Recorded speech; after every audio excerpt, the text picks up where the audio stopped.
આજે અમે બધા બ્રહ્મ સમાજ દ્વારા તારીખ 10/1/23ના રોજ જે અમારા સેવાભાઈ સમાજના આગેવાન હતા હર્ષદ વિનોદભાઈ કામોટ, જેમની નિર્મમ હત્યા કરવામાં આવી છે અને થોડા દિવસે કરવામાં આવી છે. એમાં ઘણા પકડાયા છે, ઘણા હજુ નથી પકડાયા.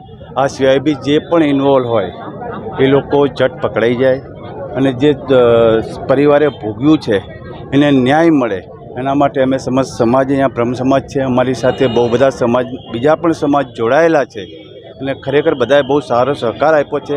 તમારા મીડિયા દોસ્તોનો પણ હું ખરેખર આભાર માનું છું કે તમે અમારી વાતને આગળ સુધી પહોંચાડશો અને જે પીડિત છે એને બહુ ન્યાય મળે અને જે બી તમારાથી થઈ શકતું હોય એ કરશો. ધન્યવાદ. હવે કંઈ